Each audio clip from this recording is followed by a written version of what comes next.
Wait. No.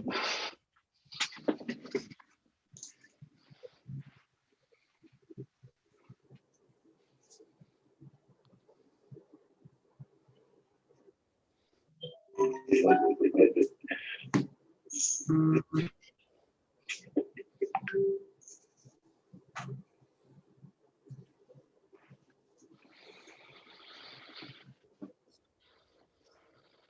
Good morning.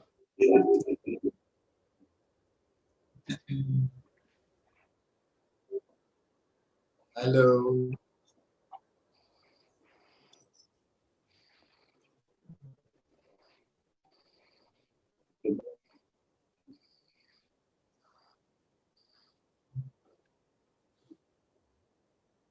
Hello.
We hebben geen geluid.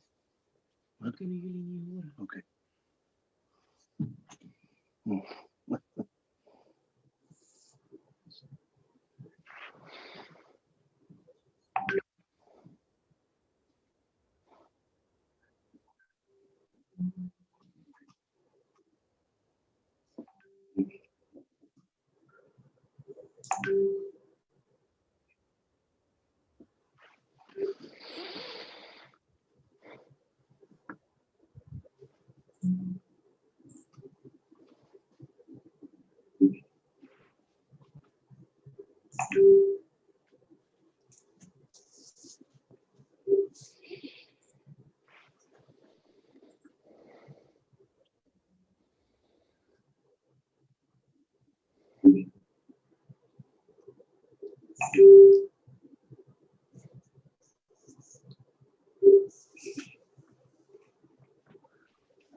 Yeah. I can hear you. Yes, no problem.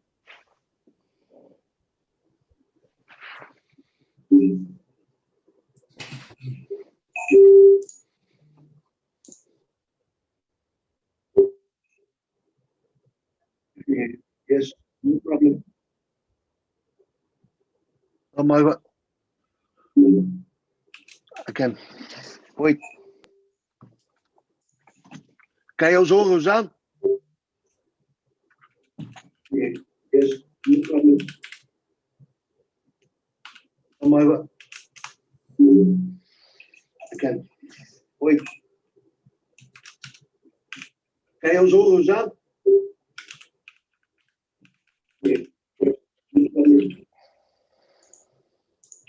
Oh my god. Again. Wait. They can't hear us, Sean. Still can't hear us. They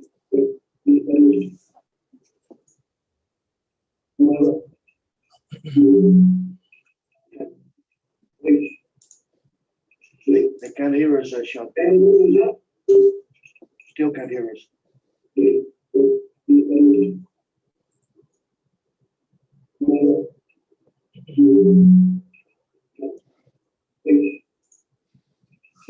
can't hear us, Sean.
Yep. I think they can hear us now.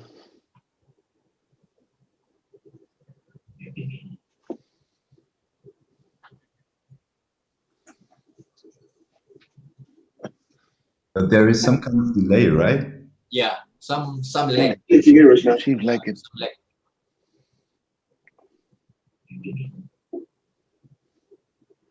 Or is that on YouTube, the delay? But there is some kind of delay, right? Yeah. Some lag. They can hear us now.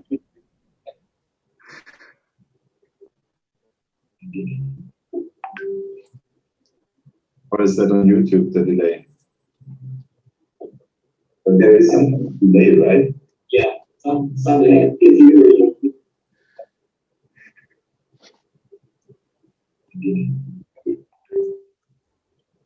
Or is that on YouTube, the delay? But there is some kind of delay, right? Yeah. Some lag. They can hear us now. Excuse me. Yeah,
Yes. Yep, no problem.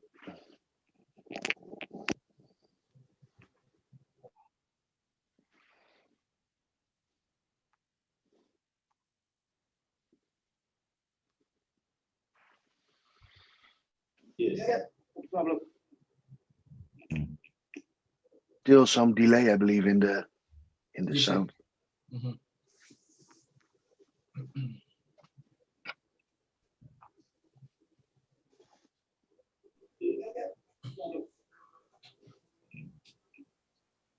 Delay, I believe, in the sound.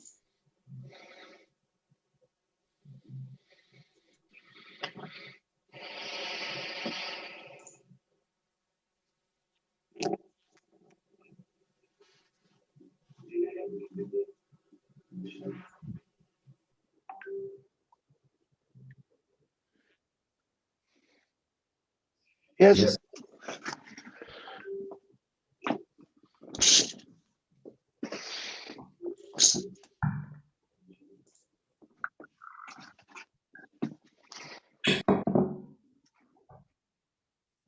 Yes.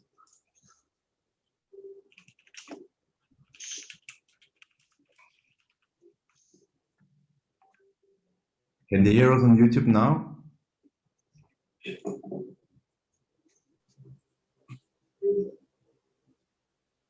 Yes. Yes.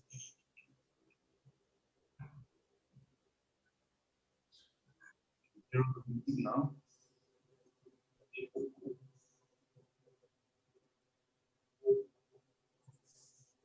Yes. Yes.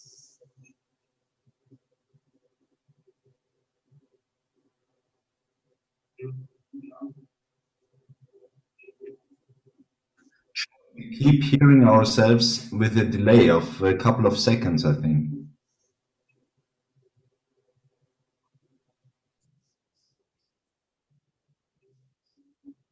Okay. Keep hearing ourselves Yes. with a delay of a couple of seconds, I think. Yes, yes, I can hear you.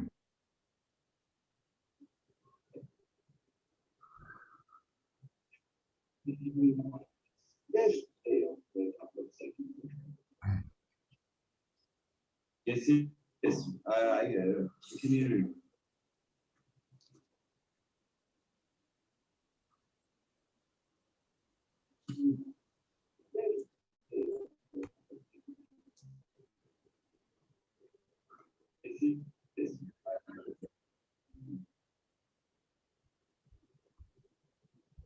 Maybe we should restart the session, I don't know.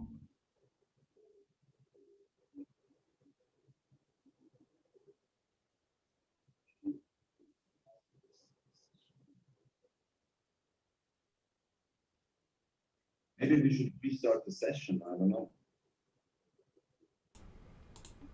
Testing test. Maybe we should restart the session, I don't know.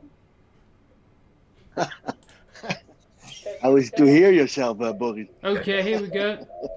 3 or 4 times, again and again. How is it to hear yourself, Boris? Okay, here we go. 3 or 4 times, again and again. All right, guys, we're back in. Good. 3 or 4 times, again and again.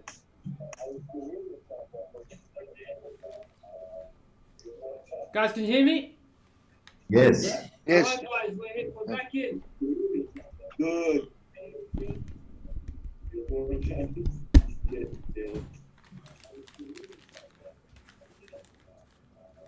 All right. Hear me? Yes. Yeah. Yes. Yes. All right, I think we are back.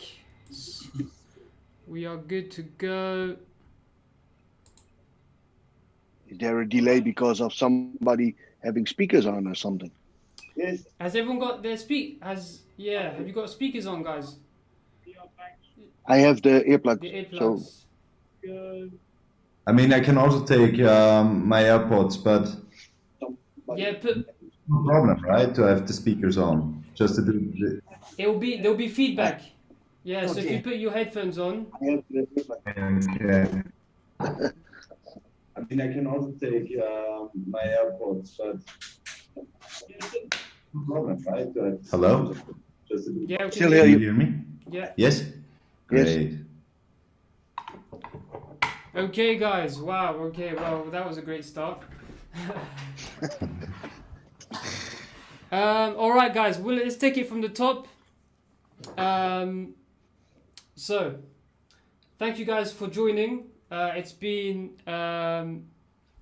it's been a crazy past 18 months for everyone, but I thought it would be a great opportunity for us to now that there's no international activities happening, it's been nice to get the Silat the Silat spirit to continue into 2021, and an opportunity for us to bring people together, talk about the sport that we love, and talk about our experiences of the past 18 months. And I was saying, before when there was no sound, that it was great to get such a heavyweight panel of guests, such as you guys. When I was looking through all your achievements and your Silat careers, I couldn't fit it into the promotional graphic that was there. Okay, I just want to make sure that everyone can still hear us.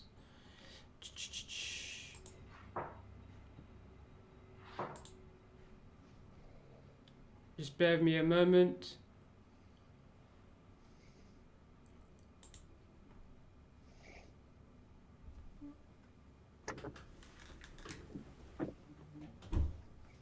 Leila.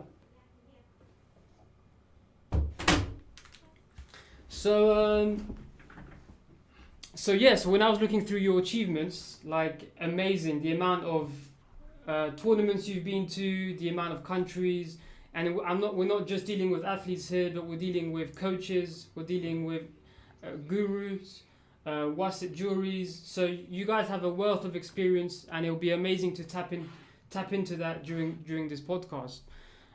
So there'll be some people at home watching that I guess may not know you guys. So let's start with some introductions, and we'll start in no particular order. Let's start with Mr. Eddy. Take the floor. Good morning and good afternoon for people in Singapore. I don't really like to talk about myself and especially the achievements, but it's a long list. Training for 37 years now. Started when I was 11 years old, and most of it was all fun. I don't think it's that important, all the achievements, but it was really fun. I started at a young age participating in tournaments, and the tournaments grew as I got older. And yeah, I had some good tournaments. I attended 2 World Championships. Last World Championships was in 2010 in Jakarta, where I won the bronze medal. And after that, I sort of ended my career as an athlete, and started training the younger guys, of whom my sons, but also a lot of really talented guys in our gym. So the highlight for me is I think the World Championships 2010, because not because of the bronze medal. I don't think that's really important, but it was a good tournament. It really impressive tournament, and yeah, that's where for me my career as athlete ended. So for me, that was the highlight of my career. Then again, Belgium Open. Everybody knows Belgium Open. It's a great tournament, and I won the tournament, I believe, 3 or 4 times. Great tournament. Always love to go there, see you guys there. So yeah, it was good. I enjoyed my career as athlete, and now I enjoy my career as training, helping Martijn Serena, training the younger guys, and now being a Wasit is also very, very fun. Eddie, what was your fighting style like? Describe us your fighting style. I remember, man, you were like a bull terrier. You just kept coming forward. I don't know if you can call it a style, but yes, I really love to fight. I think, but not only me, everybody in our I think it's our. I think everybody knows us for the way we fight. It's a bit different than the rest of the world. We really love to fight. We don't let the fight come to us. We really search to fight. At least I do, and I enjoyed that. I think if you are inside the ring, you're there to fight. So just fight. I'm not really a technical fighter. I've never been, and now for now I never will be. But yes, I never back down from a fight.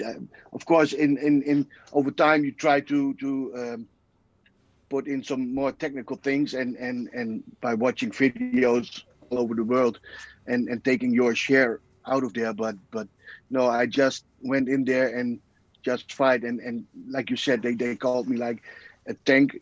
Maybe maybe that's true, but I enjoyed every fight, win or lose. I enjoyed all of them. So winning or losing for me is not that important. Having fun is more important. If it's one thing I remember from with you guys is you loved like you loved to fight, man. There was passion there. It was you always came to fight, and I think I could say that about your whole team, man. There was such a, I think one of the strongest European teams for sure. That have been around for so many years. I remember we came to train with you guys in I think 2010 maybe or 9. I think somewhere around there. Yeah, somewhere around there. And you guys, we came with some of the UK guys, and you really trained us hard, man. We had a great experience, and it was I think 2-3 days of training, morning to night, and you hosted us. That's the beautiful thing about Silat is we fight in the ring, but outside the ring we're all brothers, and you took us in your own homes, and you fed us, and we got to know you. So that was that was great. Well, our sports is all about friendship, and I think rivalry. My English, but it must not be an issue. Of course, you're competing each other, but it's more important. I think you have fun and being friends, and I still remember you guys sleeping over in my house. We had a great time. We fed you breakfast, things you never heard about, and I keep ending up in I believe in hospital with some big injury. Oh God, we had really great time, and that's what I remember about it. It was great, but so many other things we experienced, and all credits about that go to Martijn and Serena, and of course Raoul. They do so much to make us as students please us as students, arrange everything. So they do a great job. Thanks for that, Eddie. And Boris, give us a few lines on where you're coming from, man, and you're based out of Austria. Tell us about your Silat career and your journey. Okay, hi. Yes, I'm Boris. I'm from Austria. I'm here in Vienna right now. I started Silat about 18 years ago, and I started Silat here in Austria in Vienna, and the next year I went to Malaysia and did my first kind of training camp there. So training in Malaysia was always one of the big highlights for me, and I hope to be able to do it again soon. And besides that, my career, my absolute highlights are 2 times winning the Belgium Open. This is what for me as a sportsman has the most weight. And of course, the bronze medal at the World Championship in 2012 in Thailand, in Chiang Rai, was also a big thing for me. And besides that, I started teaching Silat. Silat in Austria is very small, let's say. I mean, there's just a few clubs, and sometimes more, sometimes less clubs active. So we are always here in Austria trying to promote Silat to make it grow. And so as an athlete, you at some kind of point, if you have enough experience, you kind of have to pass on the experience. So I also started teaching quite early, I think about 12 years ago, something like that, 12, 13 years ago. So I started teaching. I taught professionally during the recent years in Eddy's Silat Academy. And there we also started to train a lot of kids and adolescents, this kind of very important work for the future. Yeah. So I really started enjoying that. And last year I started my own club, Bongsu Silat. Nice. Bongsu-silat.at is the website if you want to check out the website. Yes, I started my own club, and so I'm just in the process of, I guess I started last year. Now I'm in the process of restarting after hopefully the situation will get better in Europe and all over the world. So this is also a very exciting next step for me to create my own club and to create a group of strong Silat athletes. And also the curricular style I'm teaching is Seni Gayung Fatani from Malaysia. So it's also important for me to pass on this traditional knowledge of Silat. Yeah. That's great. And I remember also, I think we've had a few training sessions together, haven't we, Boris? When you stayed over in London for yes, you were studying in London, weren't you? And oh no, I think was it you that was studying, or I think maybe your my wife, yeah, she did. Yes, and then you. Yeah. And, you joined in some of the UK training sessions with us. Yeah, it was very nice. I really enjoyed doing the seminars that you had. Yes, yeah. And also the training sessions that we had together with Samir as well. Yes, yeah, I that think was it very. was in the lead up to maybe the 2015, I think, World Championships. Yes, exactly. So you were training sort of whilst we were training for that championship. Yeah, and you helped us. You helped, especially you were sparring Samir because we needed like a heavyweight, and so you helped us. Yeah. That, we appreciate that. All right, and moving on to last but not least, Mr. Rafili. Tell us about yourself, Rafili.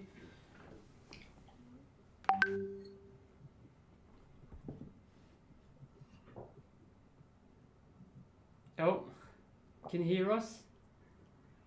Slight delay. Hello, hi, salam, pencak silat Rafili from Singapore. Yeah, just a brief introduction of myself. 40 years old this year. Yeah, can. Yes. Yeah, 40 years old this year.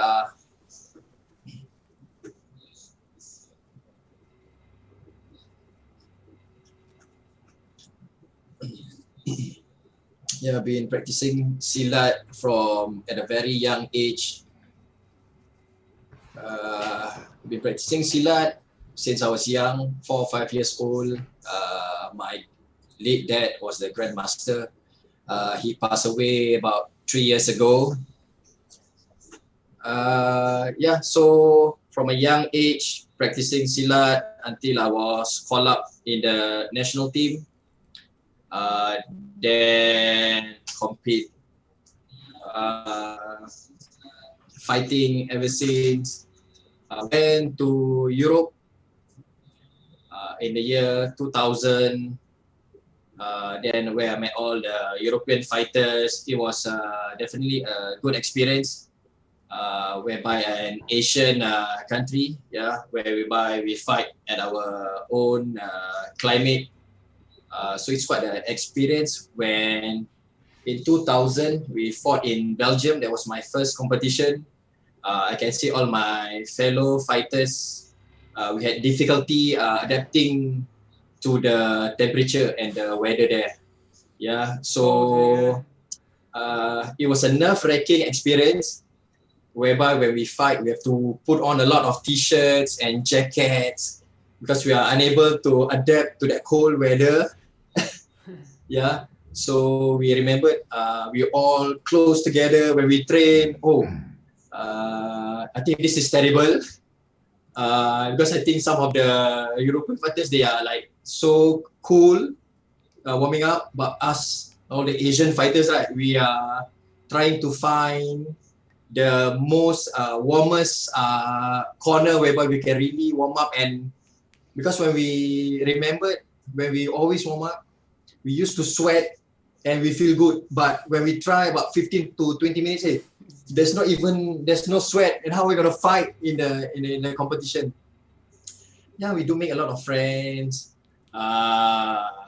fighting from a normal Asian fighters, and after that we went to Europe. The advantages and the disadvantages fighting with the European fighters. It was an eye opener. Yeah, compete in UK, compete in Belgium, went to France. Yeah, so, and we are also thankful with all our European families, European fighters who, with open hands, welcome us to their countries and let us compete in Europe. So once my competition days are over, then I ventured to become an instructor, to become a guru, helping my dad's club, and also involved in the international referee jury. Yep. Thank you, Rufili. Again, I mean, yeah, wealth of experience again.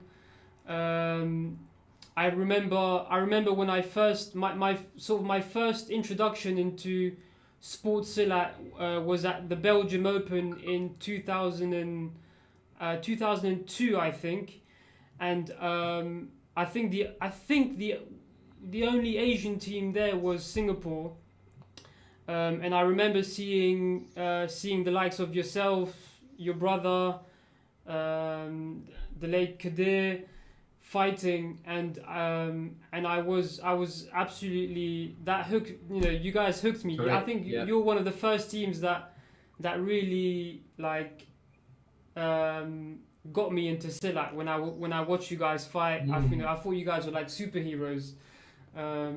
It was amazing to watch, man. I think you had the Singapore team back then were such a strong team with yourselves, Zulfikar, Imran, and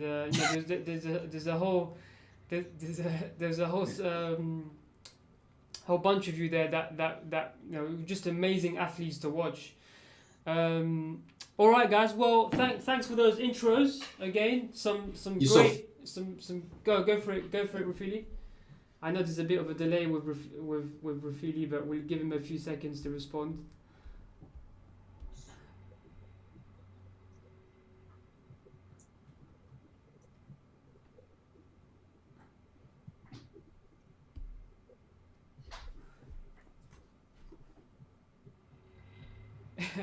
It's like a countdown. Again, Sean, what's the question again? No question. No. Someone in the chat actually said you don't look 40, you look about 16. So you're aging very well. Okay, so moving swiftly on. So like we said in the beginning, it's been a crazy year for we've got it now. Yeah. Yeah. It's been a crazy year for the whole for the world, really, not just the Silat community but for the global community.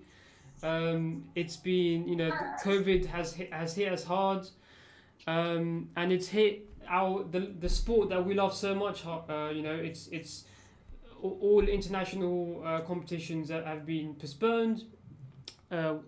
Belgium Open, one of the best European tournaments, was postponed last year. Possibly looks like it will be postponed this year.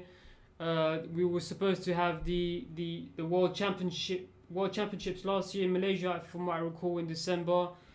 Rescheduled to this year, but again, it's all looking sort of up and down, really. Just, how has it been for you guys, dealing with this pandemic? I guess I've got two questions for you. How are your national athletes coping with this? I know it's taken away a lot of game time from them. How has that affected their development? Their mental health. Because I know, as athletes, what they want to do is they want to train and compete. That's what we do. And you take that away from them, and it can affect them personally, and it can affect their mental health. How has it affected your national athletes? And then after that, we'll come on to how it affects your up and coming developing athletes. But Eddy, how has it affected your current national athletes in Bangkok? For now, I believe we're not training for like 2 months, because of gyms all closed. I haven't seen them since, so I cannot really say how they are dealing with it. I have my boys at home. Of course, I can tell that they are really fed up with it. They want to go to the gym. They want to go play soccer. They cannot do anything. So they try to stay fit. My oldest one is running and playing some soccer on the streets, but other than that, there's nothing to do. So but mentally, I think they are doing it pretty well. They understand that it has to be done, and it is something it has to be done, and you cannot do nothing about it. Then you just deal with it and hope it will get better. And I think it will get better, Alain. Only it takes some time. It will for sure take a few months before we get some of our privileges back. But till then, you just and the youth and the athletes understand that they have to deal with it, and you cannot not say do anything about it. So why I don't know how to say it, but there's no reason for being sad or because you cannot do anything about it. So just deal with it, and we'll see what comes. So at the moment, there's no training. There's no national training. Gyms are shut, and everyone has. I guess, are you allowed to do your personal training? Are you allowed to go outside and do your runs by yourself? For now, the rules are, or the regulations are that the gyms are closed. So if you want to go train, you have to go outside and do train for yourself. And that's possible, but within the regulations, you cannot have a group session, so you have to do it all by yourself, and that's fine if that what you can do and what you like. For me personally, I'm not a guy training on his own. I need my team with me to train for good, because if you're in your own, I get fed up with it pretty easily and quit. So I really need a team for me around me, so I can train like it should. But yeah, the rules are saying it's not possible, so we don't. And how about you, Boris? How's the COVID situation affected the training in Austria? The situation in Austria, it's pretty bad actually, because all the gyms, all the places are shut down. We're not even by law allowed to enter these places. Wow. So this is how they make sure that people are not finding some way of get around, the regulations. So you're not even allowed to enter those places. I mean, alone, if you work there, it's okay, of course, but not as a club member. and also in the park, it's not allowed to train as groups. So the only resort that we have is providing online training, which I'm doing, and there is like a couple of guys who do it with me. It's also good for me, but of course, especially in a contact sport or in a martial arts like Silat, it's not really a how to say a surrogate for proper training. I mean, it's better than nothing, and it works. It works to maintain and to develop certain aspects, but of course there's nothing around training as a group together on the mat, you know. Yeah. Like this is in the Galangan. This is what Silat is, you know. But yeah, the online training, it's definitely it's a good thing in this situation, and it's also some kind of anchor, you know. You have a fixed time, and we really work out hard when we do that. So this is what we can do, and we do it, and yeah, and besides that, I just hope that those who are going to compete for Austria in the future, that they do stuff on their own as well. You know, I'm like I made for myself. I made a training plan, and we have a park nearby, and I'm always doing a combination of running and some exercises. You know,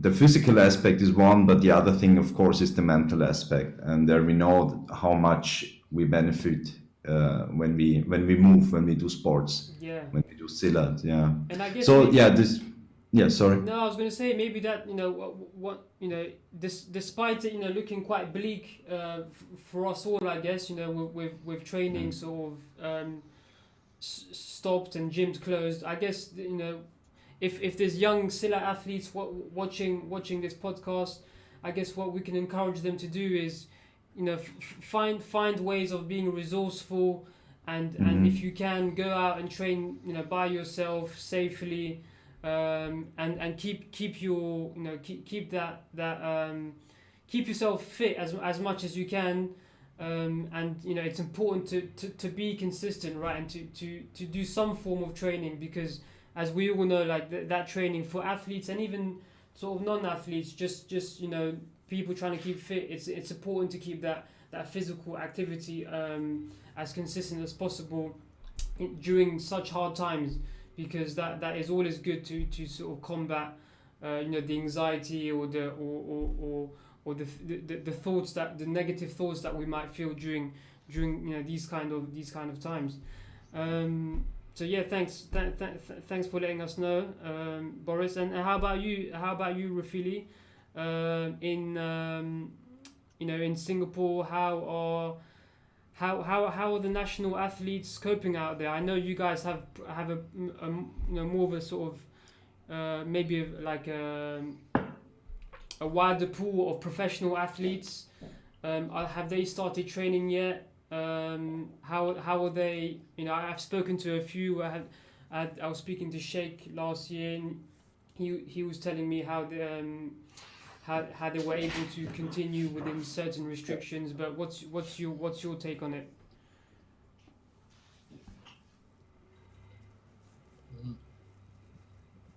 Yeah.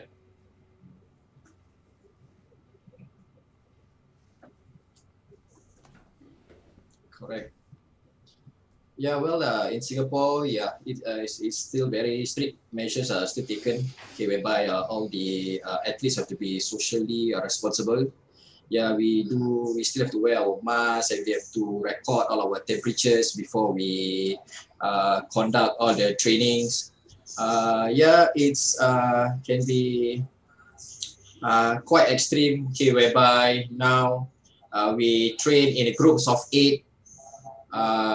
Whereby all athletes to be on the lookout for one another.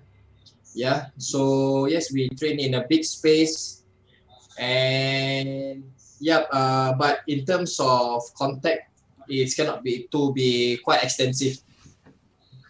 So yeah, we do have contacts, but we still have to maintain the 3-meter distance, whereby the Singapore authorities are very serious, whereby they are looking into all these sports activities, whereby they encourage all the athletes to train. Yeah, but still we have to adhere to all the regulations.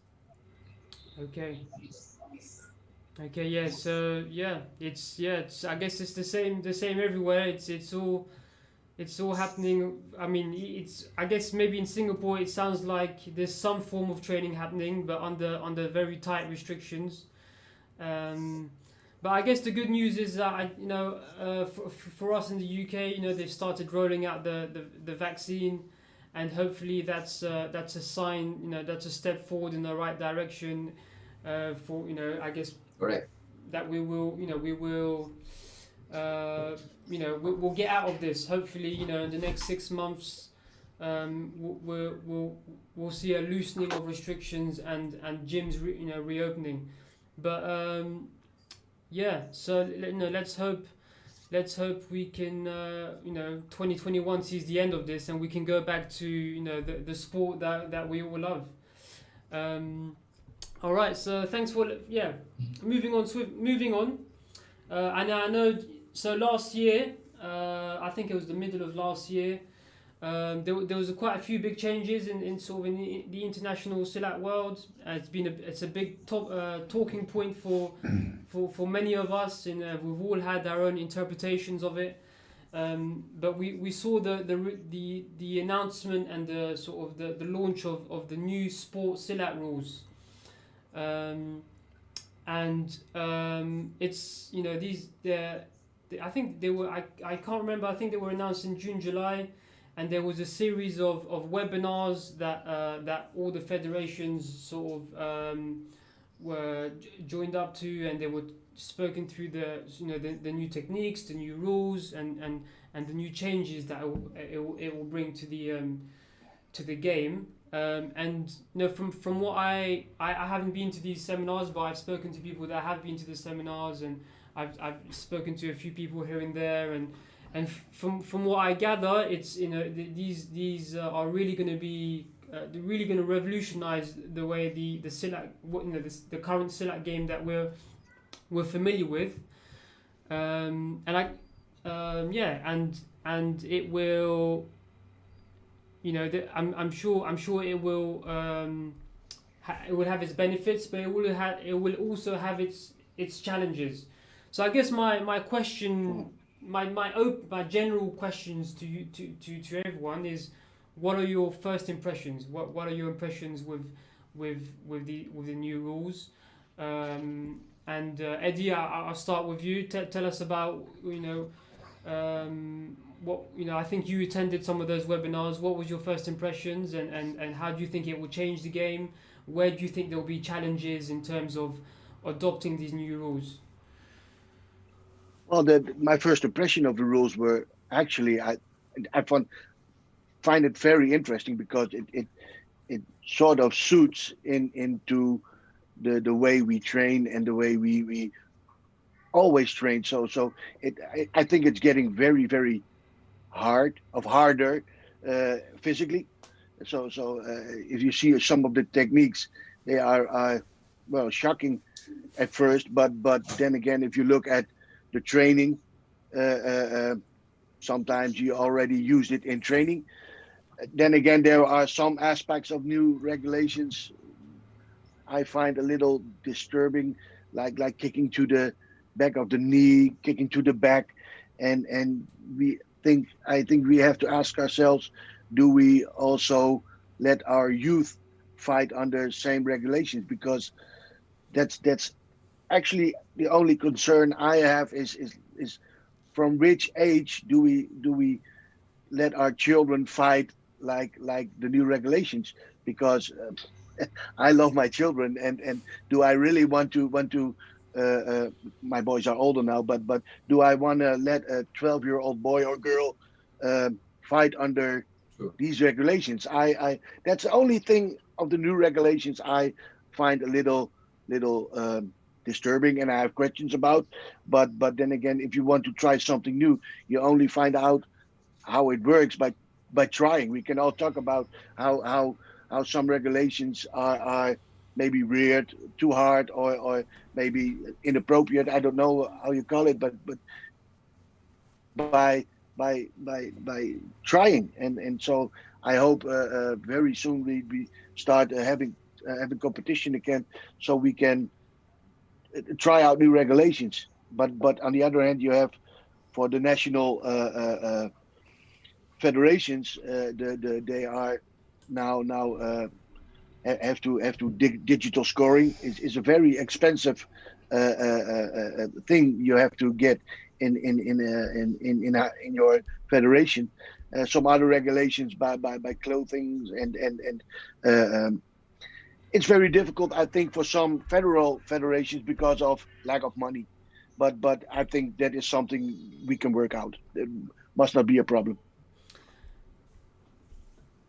And how do you think the new rules will change the dynamic of the game? You know, it's you know, at the moment it's quite stop start. It's a stop start sport. Yeah. And I know, for example, the rules of, so I think they removed the 6 hit limit. So now you can hit as many times as you want, really. And that will, I mean, for me, that rule alone will completely change the dynamic of the sport. For sure. For sure. And you know, I don't think it's a case of making it worse or better, but it's just a new way of doing things. It might make Exactly. it more, you know, it will require athletes to be fitter, right? Yeah. You know, what's your thoughts on that kind of rule change? Well, I think that's one of the rules. We always talk about like stop go. It doesn't make the game very attractive, and it gives athletes time to breathe when they make a sweep. If it's a good sweep or not, they have time to breathe. They give themselves time to recover, and now it's a more ongoing thing. The game is going on, but danger of that is that it maybe is getting messy. You don't know, and that when you come to the point, you say, okay, let's just try it, and see where we go. If it is something it doesn't work, we always can change back. But let's try it at first. I mean, I think you have, as an athlete now, you have to have more stamina, but you also have to have more. Your body is going to endure more, so you have to. I think it's time that the really hard boys and girls are going to have benefit of the new regulations. That's what I think. Yeah, I think you're right. I think it will favor a certain set of fighters. Maybe Absolutely. the fighters that like to think more and that like you know, to fight with distance and to sort of think more about their attacks. I think that might trouble those type of fighters, because if they, you know, without breaks, they have less time to think, less time to compose themselves. Yeah. And it will benefit a pressure fighter that likes to sort of keep coming forward. Boris, what's your take on some of the new rules? What are your first impressions and yeah. Yeah, I have to say I agree totally with Eddy with his like impression of the new rules. For me, like my basic impression is positive. I'm looking forward to what will happen with the new rules, and I'm looking forward to preparing my future fighters for the new rules. For me, there is 3 aspects that I really like about the new rules. The first is that we have new effective techniques like single leg, double leg takedown, which is really nice. I'm really looking forward to teach these kind of techniques to my people. Also, like I saw in Singapore, you were training bear hugs, for instance. These kind of techniques because they are so effective in like any context. The second thing is, I think that the game will be more versatile, like that athletes can really. I mean, Silat used to be sports. Silat used to be very. If you were quick, you had a huge advantage always. I lost fights to guys who were far like physically not as strong as me, but they were just quicker. And I couldn't really do anything about it, like, because, for instance, they did a stop kick and they did a sweep. The game was like interrupted, and that was it, like, and it's sometimes really frustrating if that happens. And I see with the new rules that you have more ways of kind of dealing with situations like that, and like taking the game to the field that you feel more comfortable with. And the third thing is, of course, that I think Silat, any sport has to adapt, adapt to the 21st century. And for instance, MMA, the UFC, it's so big right now, and it's also a kind of a reality right now, and athletes are doing all. I mean, I'm not like. I'm not like an advocate of putting Silat too much into that direction, but there are certain aspects which are really nice. So I think it's for Silat, it's a way of also picking up the state of the art in martial arts. Yeah. And yeah, I'm just also a bit worried about certain aspects, like certain rules. For me, it was more like this, the standing armbar, for instance. The standing armbar and the possibility to tap out while you're standing. I feel that, especially Silat in Europe, it's not, we don't have a professional league or anything like that. So we have inexperienced athletes going against very experienced athletes. So this is something that we really have to be careful about in the future, I think. And if you have techniques like the standing armbar and someone is not properly prepared, I think before he taps, he's going to be injured, Like, and a tap out in a standing situation, I think it's rarely seen anywhere.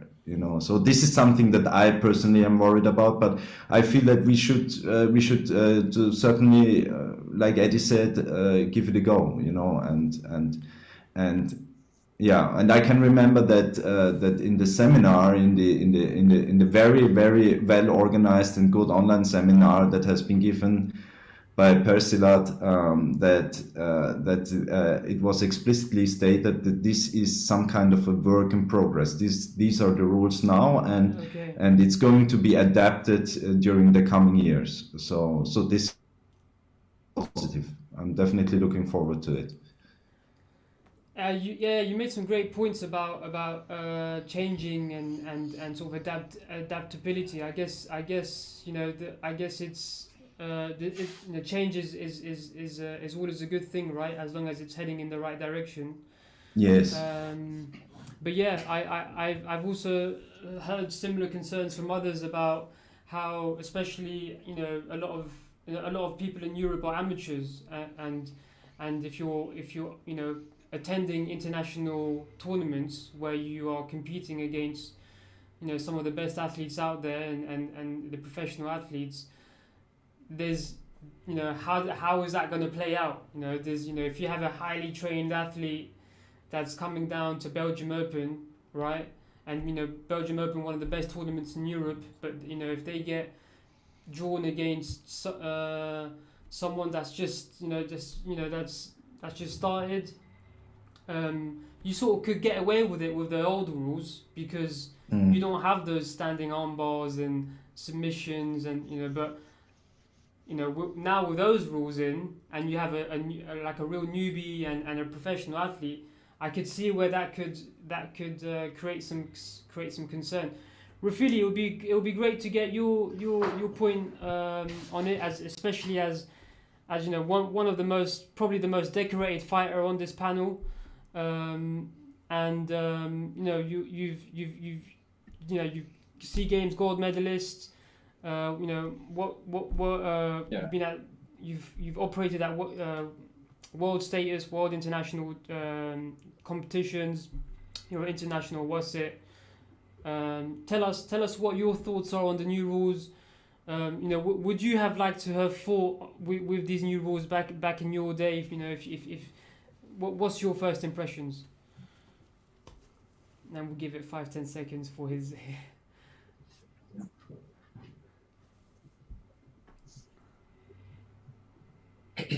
Yeah.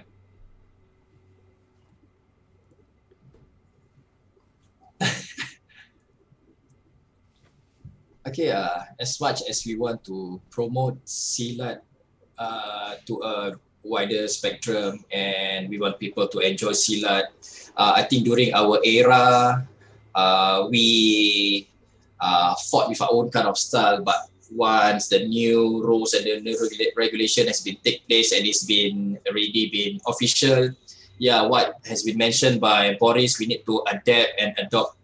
But some of the concerns, when we saw how they practice with all the new lockdowns and the submission, I think most important, I think parents will be taken aback, because back when we receive their kids to our training centers or in our perguruan, they expect that Silat is always been safe. Yes, we do expose them to sport Silat or Silat as a self-defense, but now it seems like the self-defense element has been incorporated inside the sport Silat.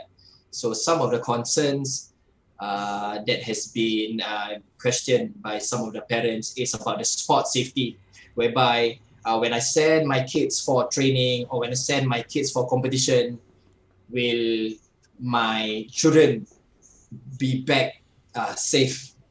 So these are some of the concerns. And yes, like what Eddy mentioned, yes, we do have kids. Are we ready, or are we able to send our kids and put them in the cage, whereby some of the athletes have been doctrined to really go all out, and their intention now is just to knock out the athletes involved. So for me, it is that kind of values are we gonna tell to our future athletes or our future children who are practicing Silat?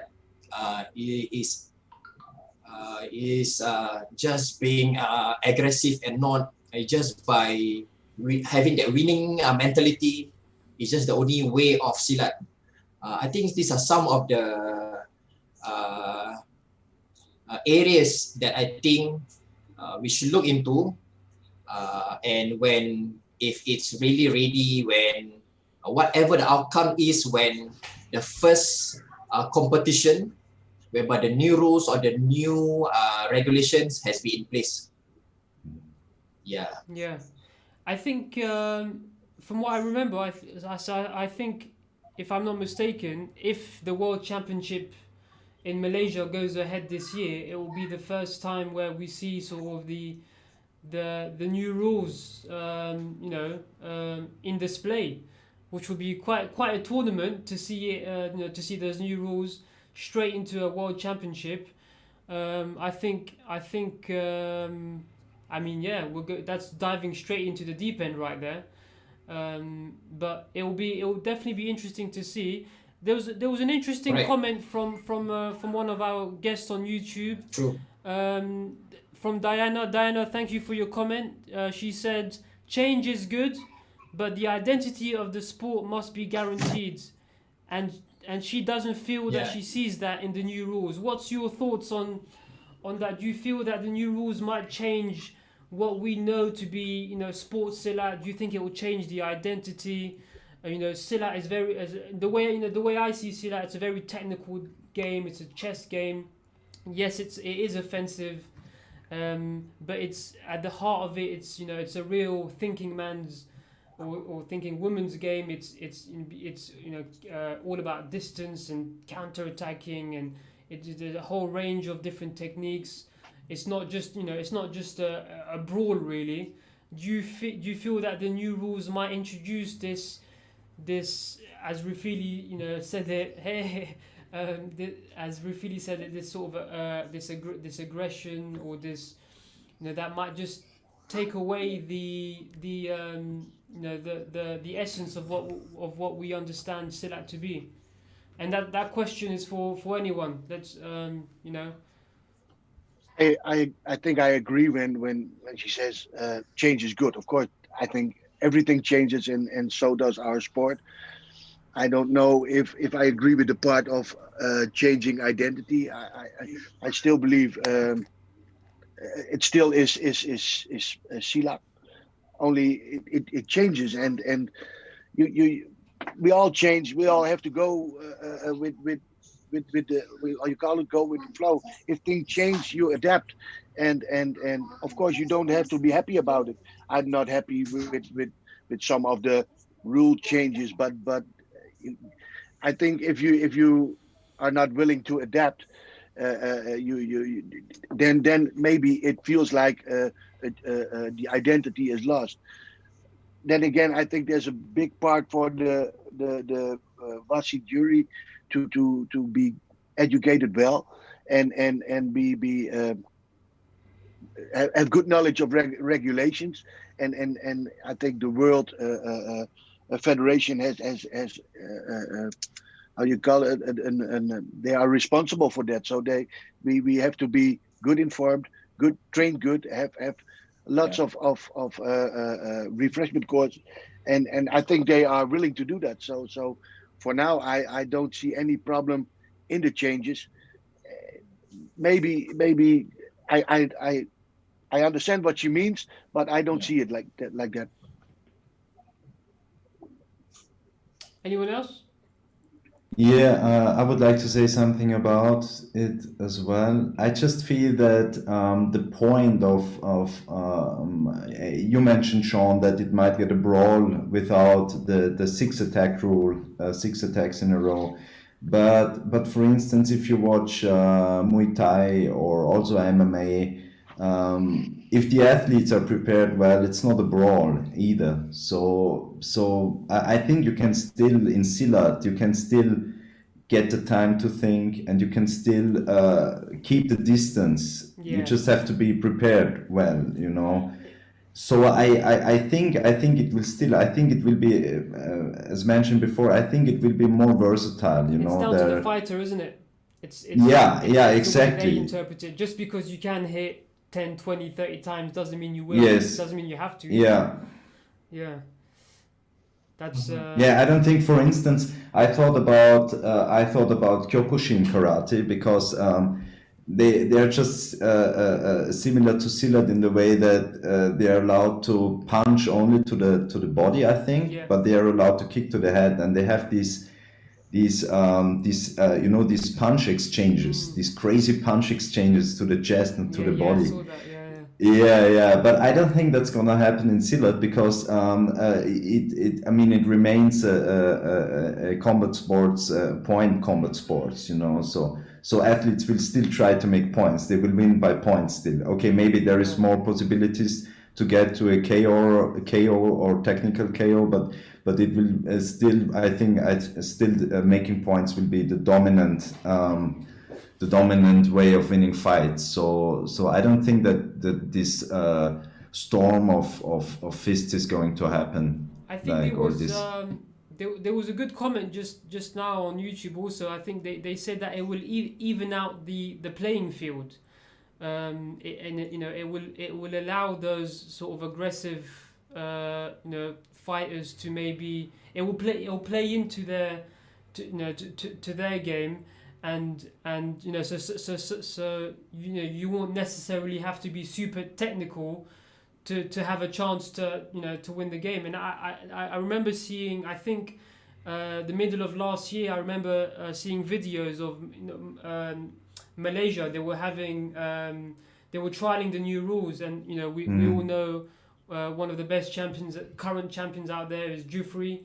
He was fighting under the new rules, and I think he was fighting this young guy, young guy who I think may have crossed over from Muay Thai, because I saw a bit of Muay Thai offense there, and he gave Jufri a real go for a real go for his money there. Like he was troubling Jufri at times. Jufri did win the fight, and he experienced athlete. He was able to draw on his experience and his technicals, but because of this constant pressure that Jufri normally wouldn't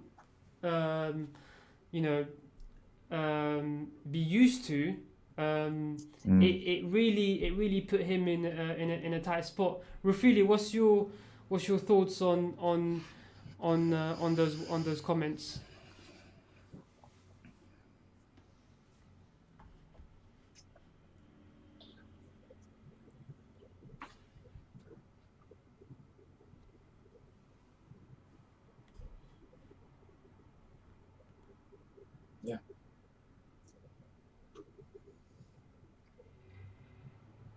Oh yeah, well, I also watched the trial about Jufri. Yeah, I think definitely the dynamics of Silat has changed. Yeah, I think doesn't matter if you're a world champ or you're some European champions, but I think when the new rules starts to kick in, I think those maybe some new fighters, I think they got nothing to lose. I think you all start at the same starting point, whereby those who really have the resilience and the mentality to win, I think it will affect some of the top fighters as well. That's a great point. I think and I think a lot of people are agreeing on the same point, that it's gonna really, it's I guess maybe for the better is that it will even out the playing field, right? It will allow those maybe young hungry fighters that maybe haven't got years of technical experience, but through fight, the just sheer fighting spirit, will be able to cause will be able to give themselves a chance in the ring. So it sounds like generally we like these new rules. Slight, some concerns, but generally it's a step in the right direction. I'm just going to read some of the comments that we were receiving on YouTube. Latest comment: as most athletes in Europe still come home to a job, it still was nice not to have to worry about injuries too much. I wonder if the new rules will attract new competitors or drive them away. That's a great comment. A lot of the European athletes, we are not full-time athletes. Everyone has sort of normal jobs as well, and with the new rules, they bring in the risk of additional injuries. There's some I guess more riskier moves in there. How do you think that will impact European fighters that also have to balance a normal day-to-day job and life? Agree. And also Asian fighters that are not necessarily professional as well, and are also balancing it with their own lives. But I know in Europe, there's definitely a balance going on. Do you think that will put like do you think that will change things, or people will just go on as normal? I don't know about, I can't speak for the athletes playing now, but I for sure I never thought about going to work on Monday if I had a competition on Sunday. It was not in my mind at all, especially when in the days where I was competing on international level. I never really thought about injuries or having injuries or going home with injuries and having to work. That was not on my mind, and I think most athletes competing on international level and also national level, they have their mind set on the competition at that time, and of course they have to work on Monday, but I think the real athletes don't think about it. But then again, it's not a shame if you do think about it, because you have to earn your money on Monday, and in Europe we don't earn any money with our sports. So I would not blame someone thinking about his injuries and not able to work on Monday. But for me, and the most guys I know, they didn't think about injuries and not be able to work on Monday. I don't believe they think about it. That's a fair point. I think when I was training for competitions, you just think about your game really. You don't think about Yeah. what could happen, or No. or I mean, it's part of the fight game, right? You fight, if you get injured, you get injured. Yeah. That's part. But it's not a shame if you think about it. I mean, if you are worried about having injuries, of course, and you think about it, that's not a shame, because you have eventually that's where you make your money. Yeah. But I think it will hold you back in your game, because if you're, and everybody knows it, if you're not giving the full in your match, I think the chance of being injured is maybe even bigger. If you're careful in your fight, then the chance of being injured is maybe bigger. So I advise them not to think about it. That's true. That's true. Yeah. That's very true. Yeah, yeah. All right, guys. Well, I only have one, sort of one more. I think that was that one. Thank you, guys. That was a great sort of insight into what you think about the new rules. And there's hopefully we can carry on these conversations. Keep them going. I think it's important to talk about it, and it's clear that we're all welcoming the new rules, and I think it's quite an exciting time for Silat, to be honest. There's yes, maybe areas of uncertainty, but generally it's like I think we've all agreed it's good to evolve, it's good to change. We might see the level playing field also, the balance sort of change, and we might see new champions coming out of countries that wouldn't normally come out of, right? So I'm excited to see that. Obviously, we need to get out of this current COVID pandemic, but next 12 months, I guess. What do you have any particular sort of activities in your own countries that you're aiming for? Yeah. I know it's all COVID pandemic dependent, if everything seems to be orientated around whether this COVID situation stays or not. But what are your sort of short-term Silat activities in the next 12 months? Rafili, what's happening in Singapore in the Silat world this year?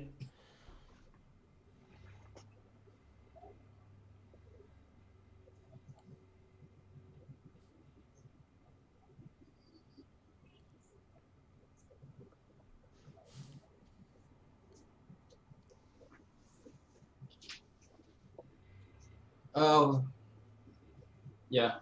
Well, in Singapore, there's still no uncertainty yet. Yeah, but still we all the national athletes in the clubs, in the perguruan, yeah, we are still training, and we're still adapting and adopting to the new rules and regulation. So because whereby hopefully in this 1 year the kids are proficient enough, all our athletes are proficient enough to have a feel of all the new rules and regulation. Yeah, I think once the COVID starts to slow down, and I think it's ready to look out for the new challenge. Yeah. And Boris, any plans for the next 12 months to this year 2021? What are you planning to do in for Silat this year? What's happening? Yeah, it's so difficult to make plans at the moment. Now that the situation changes, like in Austria, it's kind of a weekly basis that the perspective is changing in the COVID situation. But my objective, my next objective, is to restart my cup and start making it grow. You know, this is really the main objective. And besides that, of course, the first step, observing the first competitions with the new rules, and then making like a sort of training and game plan how to prepare properly, and also how maybe to use that shift now to maybe bring something into the game that the big teams are not so prepared for. So I think it's also a chance. It's also a chance to surprise, you know, at this moment. But my main objective now is to start the cup again after the shutdown. And how about you, Eddie? Well, we at Bunkard, we are lucky enough to have people like Martijn, Serena, and Raul. They when it's possible, I think they come up with anything so that we can go back training again. And in what form it will be, I don't know. But they come up. They always have been coming up with something to do. So they will probably already busy with it, thinking what we can do when it's possible. So they are doing a really great job, and I hope I can assist them in any form of. I hope I can assist, and yeah, let's see what comes on our path. We don't know when we will be able to train. We don't know when we will be able to compete in any form. So I'm really looking forward to just seeing my teammates again, and because we're now begin to miss all those guys. Already we're missing them, but it's getting worse. So I hope it will end soon and we go back to training again and go back to competing again, and then having our lives normal again. And I hope it will be soon. Yes, and well, I guess we'll leave it on that note. And I wish you guys, all the success, and I wish you guys health and remaining safe. Yeah. Is the most important thing, I guess, this year that we need to prioritize. And hopefully, we see the light at the end of the tunnel. Hopefully, we can get to back to some kind of normality this year, and we can start looking at. I was really looking forward to filming Belgium Open last year. It's been cancelled again this year. I've got no content to post for you for the Silat Fan TV channel. But it's good. It's been great to catch up. We should definitely do more of these down the line, and I guess what do you guys have any last words for everyone that's watching on YouTube? What would you like to say to the international Silat community? Well, I think the most important is everybody stay safe. Think about the rules. They obey the rules. Don't do anything stupid. Keep moving. Keep training when it's possible. And I really hope to see everybody on some tournament, national tournament. Hope to see you guys soon again. Thank you, Eddie. And Boris. Yeah, thanks for watching, everyone who was here. And besides that, I can only agree, stick to the rules, wait, and stay healthy and stay strong, of course. Thank you, Boris. Rafili, any last words for all those viewers out there? Give us some words of wisdom.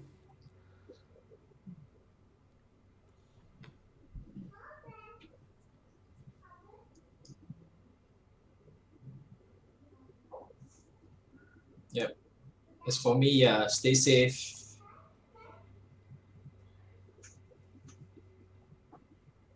Yeah. As for me, stay safe.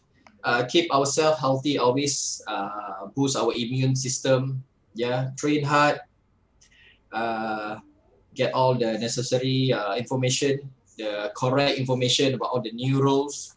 And yeah, hope to see you all soon physically instead of all this zooming. Yeah. I know what you mean, man. I'm fed up with all these virtual online meetings, man. It's doing my head in. But yes, I thank you guys. I'm gonna leave it with these great relevant words from our friend Dave Vandervoort, who's commented just now. He just said, Silat is all about adjusting to the situation. I think that's a great way to end it. We are, you know, as well as the fight, also in life, we need to adjust to all the obstacles. At the moment, COVID-19 is the obstacles. And just like a fight, we need to find ways of moving, you know, avoiding, you know, defending and keeping safe. And playing smart and being smart and being aware of our surroundings. And I think that's great advice, Dave. So I'll leave it as that, guys. Thank you for everyone that tuned in. Really appreciate it. And I apologize about the technical difficulties that we experienced at the beginning. I promise they will never happen again. And let us know, you know, in the comments section below, who else you'd like to speak to. We know we want to carry on these podcasts. You know, it's a good time to come together whilst we can't meet in competitions. It's a good time to come together to talk about the sport that we love, to talk about memories, to talk about the new rules, what's coming forward, any ideas that you'd like to bring out there. This is the platform, you know, not just for us, but for every Silat lover out there. Just send a comment, drop us an email, hit us up on Instagram. We'll love to listen to your ideas. But for now, thank you guys. Thank you for the guests joining. Thank you for those on YouTube that have signed in. And we will cut the stream now in 3, 2, 1. Goodbye. And we